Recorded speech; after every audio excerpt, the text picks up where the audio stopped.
Tribuners masih bersama saya Febe Tolan dalam program Live Report Raja. Berita terakhir kita di sore hari ini, ribuan bibit ikan purba masapi siap dirilis atau dilepas ke sejumlah titik aliran Sungai Sadang, Toraja, Sulawesi Selatan. Selengkapnya kita akan mendengarkan laporan langsung dari reporter Tribun Toraja rekan Freddy Samuel. Silakan rekan Freddy. Ya, terima kasih, Bebe, dan selamat siang, Tribuners. Jadi benar bahwa bibit ikan masapi atau ikan purba masapi, atau yang lebih dikenal dengan ikan moa atau ikan sidat, akan siap dirilis oleh Pendeta Raseli Sinampe. Di mana Pendeta Raseli Sinampe ini ialah peraih Kalpataru tingkat pembina, yang dimana bibit ikan masapi ini milik pribadinya dan ia akan siap sebar di beberapa titik di sepanjang aliran Sungai Sadang, mulai dari Singki, Eran Batu, Tilanga hingga ke wilayah Kota Makale.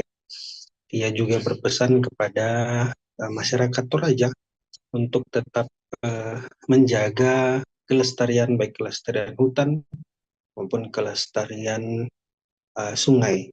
Dan ia juga menjelaskan bahwa bibit tersebut, ribuan bibit tersebut ia peroleh di wilayah Muara, yang dimana nantinya ia sendiri akan merilisnya, dan ia juga membuka bantuan jika ada yang ingin terlibat dalam kegiatan tersebut. Direncanakan akan dimulai akhir bulan 5 ini atau awal bulan 6 mendatang. Seperti itu, Bebe, saya kembalikan ke studio.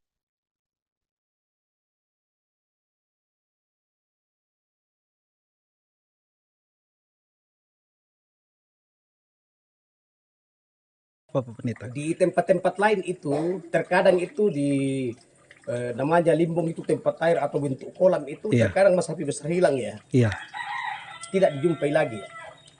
Besar kemungkinannya itu dia sudah bergerak ke sungai dan dia menuju ke lautan lewat muara, kemudian lautan untuk bertelur. Dan ingat, dalam rumusan para pakar yang saya kenal dengan baik, entah yang kontak dengan Jepang, entah yang Taiwan, pada umumnya masapi ketika melepaskan telurnya itu, induk masapi itu mati ya. Mati, tidak akan hidup lagi, mati ya. Kita tidak tahu gimana prosesnya ini, jantan dan betina, tetapi yang mereka cerita, dan saya coba dalami juga, dia mati ya. Tetapi beberapa kawan saya itu bercerita seperti itu, yang sudah puluhan tahun, 40 tahun lebih bergelut di dunia ini ya. Gitu ya. Misalkan masapi di Tenangan mati itu, saya kira memang perlu adanya pelestarian bersih-bersih di sana itu. Jangan buang sampah sembarangan, apa kategori sabun, plastik dan seterusnya. Itu salah satu pesannya. Tetapi apalagi orang itu yang pesan itu sudah sekian tahun lamanya selalu beli telur bebek di situ, kemudian kasih masapi, jadi manja dengan alam. Jadi kemudian saya kira masapi itu memang juga sudah tua. Banyak masapi yang mati begitu saja karena kalau dia, bayangan saya itu, kalau dia masapi di Tilanga itu kisaran bisa 7 sampai 9 kilogram ya. Artinya memang sudah tidak terlalu jauh dari 30-an tahun masapi itu ya, bisa di atas sedikit ya. Ya.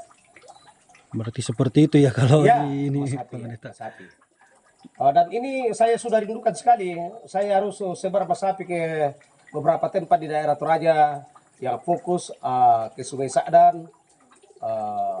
Dan kalau misalkan dilepas di daerah Tilanga itu, pada akhirnya ke depan itu akan dia menuju sungai juga kok. Pasti ada tembusan di sungai, sama dengan yang objek wisata di Mbak Lele itu, yang limbung itu pasti ada tembusannya ke sungai ya. Siap. Pasti. Di dalamnya mungkin ya, di dalamnya kenapa dia harus di tempat-tempat seperti itu? Itu kan jernih airnya jernih, dan itu aman di situ. Kalau langsung ke sungai dalam kondisi kecil seperti ini ya, banyak predator, apa lele dumbo dan seterusnya. Itu predator bagi masapi ini masapi yang kecil. Yang kecil-kecil. Kalau masapi sudah besar, dia lagi jadi predator. Dia yang jadi predator, terbalik ya. Seperti itu. Nah, ini modal untuk masyarakat Toraja terkait selain adanya nanti ketika Masapi ini akan dirilis atau disebar, harapannya apa untuk masyarakat Toraja untuk lebih selaras dengan alam? Mungkin ada harapan pesan kepada masyarakat Toraja, baik itu Tanah Toraja, Toraja Utara, dan daerah sekitarnya mungkin Pak Pendeta, untuk kelestarian alam. Ya, pertama itu kalau kita bicara dari sisi pelestarian sungai, pertama kebersihannya harus dijaga ya. Janganlah sembarang membuang sampah. Itu dalam pemikiran saya itu sungguh-sungguh kejahatan ya terhadap alam, buang sampah ke sungai ya. Dan kemudian Sungai Sadan itu sungguh-sungguh menjanjikan ya. Sekian banyak orang ya, termasuk pribadi saya itu ketika butuh lauk pauk itu banyaknya tersedia di Sungai Ala, di Sungai Sadat ya. Ketika kita butuh pengambilan yang tepat dan seterusnya, jangan dengan strom, jangan dengan meracuni ya. Itu bentuk-bentuk kejahatan terhadap alam ya. Tetapi kita tidak hanya memancing, wajar memancing ya silakan, tetapi jaga kelestariannya. Dan dalam kondisi tertentu, dia juga harus bisa berpikir untuk bisa melepaskan ikannya. Di tahun berapa 2019 kalau saya tidak salah ingat ya, saya melepaskan 2000-an ikan mas ke sungai ya. Saya beli, bukan saya ini dikasihani orang ya. Sebab tanggung jawab pribadi saya juga ya. Ada beberapa kami yang patungan itu, ada Pak Pendeta Sulaiman Lalolinggi, Pendeta almarhum Pendeta Yahya Boong itu ya patungan 500 dan saya selebihnya itu menambahkan lebih dari 1/2 untuk pengadaan 2000 lebih ikan mas itu ya disebar di Singki waktu itu ya. Demikian Tribuners untuk live report kita di hari ini. Ikuti semua media sosial Tribun Toraja untuk mendapatkan update terbaru mengenai peristiwa seputar Toraja hingga dunia. Saya Feby Tolan dan kru yang bertugas undur diri, mata lokal menjangkau Indonesia.